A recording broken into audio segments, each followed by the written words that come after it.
Mtazamaji wa Jai Online TV, baada ya kusikia vipaji na kuona vipaji vya wanafunzi wa Almadrasatu Almaimuna, na hapa tupo na mwalimu, tuungane naye moja kwa moja tupe historia fupi ya madrasa hii toka ilipoanza mpaka sasa ilipofikia. Karibu sana mwalimu. Assalamu alaykum wa rahmatullahi wa barakatuh. Naitwa Mwalimu Othman Omar Muhammad, ni mwalimu wa kawaida katika Almadrasatu Almaimuna. Historia ya Almadrasatu Almaimuna. Almadrasatu Almaimuna imeanzishwa tokea mwaka 1990 na mwalimu aitwaye Maryam, akisomesha watoto wake na watoto wa jirani zake. Baada ya wanafunzi kuongezeka, ikaonekana jambo hili lipelekwe katika msikiti wa karibu ili kupatikana madrasa pamoja na walimu wa kusomesha. Jambo hili likapelekwa katika msikiti wa karibu ambao ni Masjid Salihin. Kukaanzishwa madrasa hii, kukapatikana mfadhili aitwaye Maimuna na ikaanzisha hii madrasa Almadrasatu Almaimuna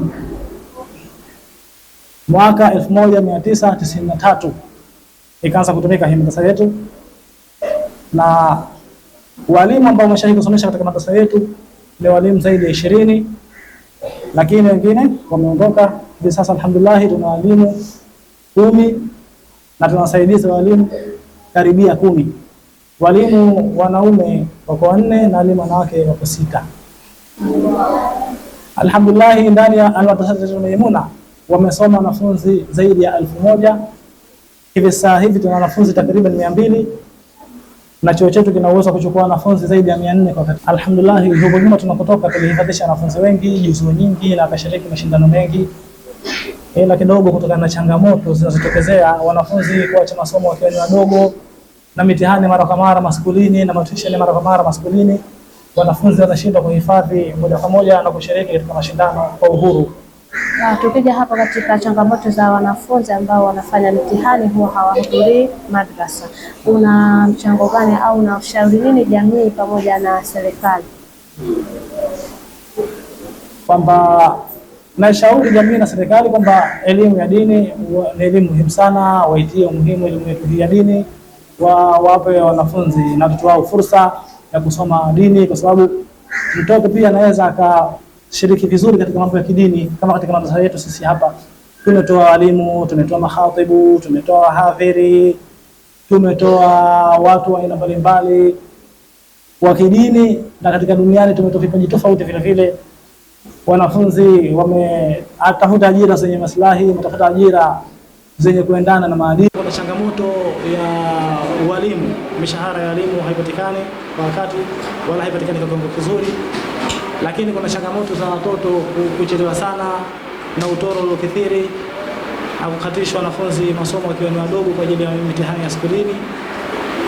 Hizo ni changamoto zetu. Tukija kwa upande huo wa maslahi kwa walimu, na hii ni changamoto kubwa. Madrasa nyingi ambazo tumezitembelea kwa visiwani Zanzibar wanalalamika swala zima la malipo. Sasa kama nyinyi wanafunzi na kama mwalimu wa madrasa hii, utaratibu wenu uko vipi katika kuwalipa walimu? Utaratibu wetu, wazee wanatakiwa walipe pesa ya mwezi ambayo ni ada ya mwezi ile. Kila mwezi wanafunzi anatakiwa walipe shilingi 3000. Zinakusanya zile pesa, halafu na pesa zile ndio hugawiwa kwa walimu. Ikitokezea kwamba kuna mtu labda amesaidia, basi huingizwa katika fungu la kusaidia walimu, lakini changamoto hii tunayo kubwa kwamba hatupati wafadhili wala hatupata watu wa kutusaidia katika swala la pesa kwa sasa. Je, unahisi serikali ifanye kitu gani ili kuwasaidia walimu wa madrasa? Kwa upande wa serikali ziko njia nyingi za kufanya kwa ajili ya kusaidia madrasa. Kuna mifumo mingi ya zaka, kuna sadaka, zimewekwa jumuiya nyingi za Kiislamu kwa ajili ya kushirikia mambo ya Kiislamu, pia nao wanatakiwa wachangie madrasa. Kuna wafanya biashara wakubwa wa Kiislamu pia wanatakiwa watu na kuhimizwa kwa ajili ya kuchangia madrasa, lakini pia na watu kwenye madrasa ni raia halisi wa nchi yetu ambao wanachangia kila jambo katika nchi yetu. Kwa hiyo pia serikali ina uwezo na wao inatakiwa ifikirie namna gani ya kuwasaidia vile vile walimu wa madrasa. Na mmesema katika changamoto yetu kubwa ni kuwepo na tatizo la vifaa au vikalio kwa wanafunzi. Kwa muhisani ambaye anataka kuwasaidia atawapata vipi? Alhamdulillah, tunahitaji wahisani wengi kwa ajili ya kusaidia mambo ya dini na hususan madrasa. Kwa hiyo tuna namba zetu hizi, ili mhisani yote anayetaka kwa ajili ya kutusaidia na kutafuta kwa ajili ya madrasa, basi anaweza kuwasiliana na sisi kwa namba hizi zifuatazo: Zante 400 600 224,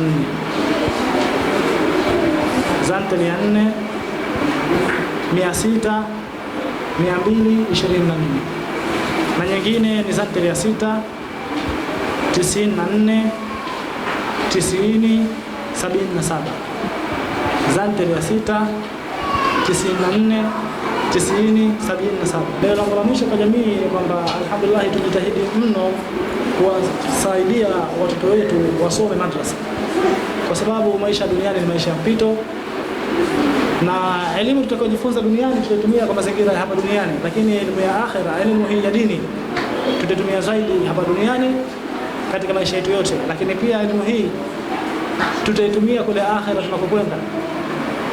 Na wanafunzi au jamii itakaposhughulikia haya masomo ya dini, jamii itakuwa ina maadili katika sehemu tofauti na itatoa watu wenye maadili, na maadili hayatoporomoka. Kwa hiyo tunaomba jamii kwamba iwaachie wanafunzi kama ilivyokuwa zamani, wasome katika elimu zao za dini kwa raha, kwa kujitanafasi, halafu na wasome katika elimu zao za duniani kwa raha na kujitanafasi, halafu mwanafunzi atachagua kile atakishika kwa mapenzi yake na kwa uwezo wa ubongo wake.